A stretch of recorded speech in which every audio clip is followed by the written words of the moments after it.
I feel like that'd be a good blooper. Why not? I like it like that. I like it like that. Hey, all right. The first blooper of season 2. Everybody, welcome back to season 2 of Field to Food's 10-minute table talk, where we have a podcast series.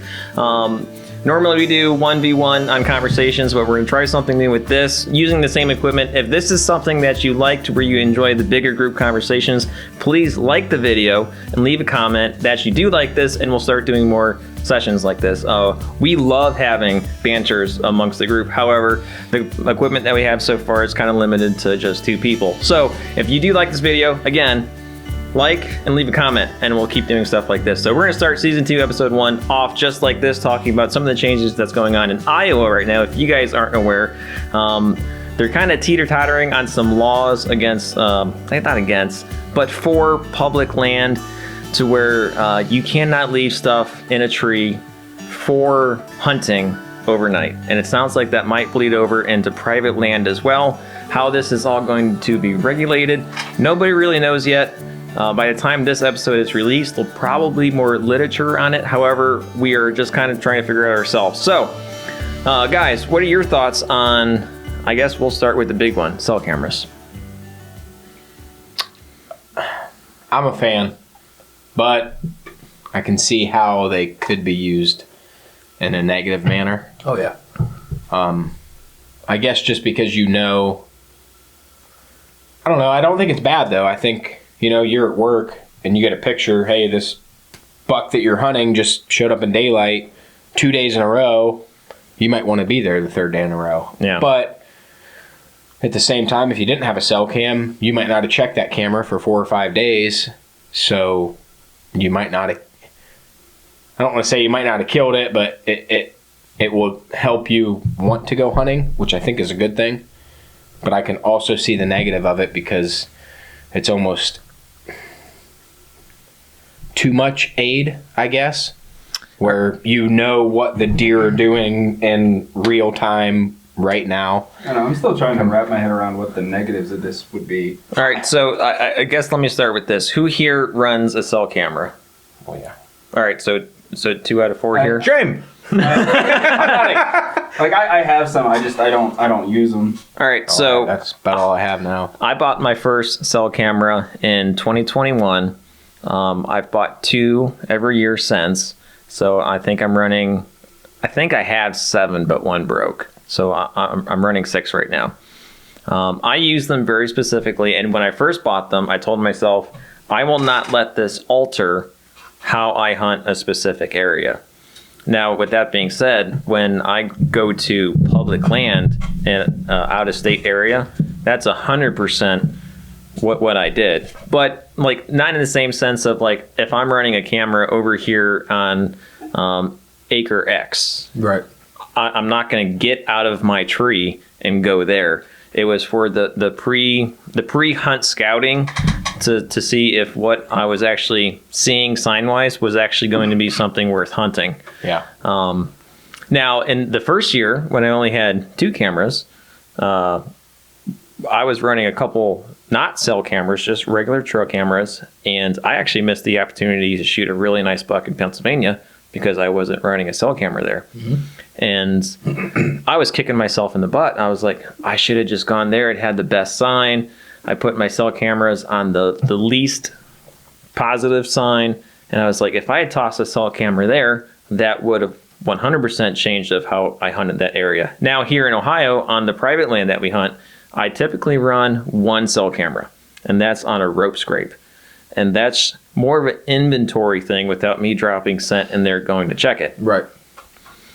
I use it for information, but I try not to let that day's hunt, which I don't, I guess it's not a try, I do not let that day's hunt be affected by a camera. So that's how I use it. You also running a camera like that? Yeah, I have 4 black gates and 3 Tacticams. So I have a pile of them. I have 3 different properties that I hunt pretty heavily. See, to me, that's where they would be useful. It's like relation to where you hunt versus where you live. So if you hunt an hour away from your house, yeah, it's going to be hard to get out there You can't go to every property on the weekend to check cameras. Yeah. So in that relation, I'm all for it. But I also see a darker side of where, like, you run it on the feeder behind the house. What's stopping some less than greater person from just jacklighting something? Yeah. Which I'm sure happens. Oh, I guarantee I'm sure it. does. Yeah. I think that's kind of where I was going with the negative of it, I guess, is that could happen. Like, this deer's there right at dark, and somebody could do something that they shouldn't. See, I don't have like a lot of experience with them, just because all the areas that I hunt are usually relatively pretty close to where I live. So I can drive 10, 15 minutes down the road, and I can just go in real quick, pull cards, and then I'm out. Yeah. Whereas, like you guys were saying, if you live far away, I'm not going to drive 2 hours north to go pull cards to drive 2 hours back. I'm not. No. Yeah. That's just too much of a hassle. That's like my one buddy. He's an hour and a half away from where he hunts on the property down the road from mine. And there were times he couldn't go hunting on the weekends, all he had time for. He'd go 2.5 weeks without checking his camera and check it, and he would just be flooded with these deer. He's like, man, I was going to hunt that night, but I couldn't, or I didn't because of something. He's like, I wish I would have known. So now he has a cell camera. Yeah. Yeah, if you knew like, there was a deer being dumb 2 days in a row, you might want to be there the third I mean, day. this is the thing. I mean, we all get busy with like our daily lives. We don't always have the time that we want to go hunt. So, if you don't have time to do minor things like go out and, check your cards, like I 100% understand like why these cell cameras are like super beneficial to a lot of people. Right. And also, like, not even we were talking about cans, but like stands. Like, I know putting up tree stands, I've put up quite a few with you and your dad, and that's not like a quick task to get them right. And you find that perfect spot and get it all set up, because I know a lot of guys, they'll use those climbers. Me, I like to have something attached to the tree when I'm in it. And I've had to drag one of those big stands out of the woods by myself before, and like, it's not an easy task. No. It's not something you put up and take down overnight. No. I mean, it's that's it's not. But the 3 spots that I hunt regularly, I do have property at my house. Try to save that for my wife, but they're all an hour away. So I did it for years. I'd go down, a Thursday after work to see if it was going to be worth hunting the weekend or not. Now that I have, I got 2 cell cameras on each property. I have six or 7, I think now. now there's no question. Yeah, you know where I you're going to think be so. come the weekend. Yeah, I mean, the one spot that I've hunted for the last 8 years, I didn't hunt there one time this year. Which is There was never. Which is a good question that I want to ask the group, because between Kyle, DJ, and I, we have about 20 years experience each, right, hunting. And Nick, you're a couple years in. And I got a few years in now. So let me ask you this: if you had access to a cell camera when you were year one, do you think you would know as much about hunting now, 20 years in, or do you think you would have relied too much on the technology? Back then when I was a kid, I would have relied. Yeah. Heavily. Because when I first started hunting a few years ago, like, I didn't even have cameras. Yeah.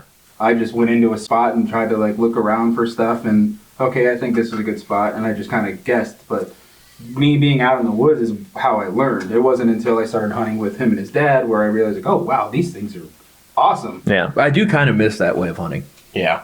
It was just carefree hunting at that point. Mm-hmm. Well, You're hunting sign. You've done the homework. You've done the scouting, but with your own eyes, not on camera. Mm-hmm. But like, I mean, I can see the argument with that. Whereas, like, if you see some guys like that would like to hunt like more primitive, like, I understand that they're like, no, you're supposed to do this, you're supposed to do this. Like, that's really hunting. Like, you're just like stalking on the comfort of your couch. Be like, oh, that's where he is. All right, I'll get him over the weekend. Yeah. Like, I can understand like that argument, but at the same time, just hunting nowadays is not like it was back in the day either.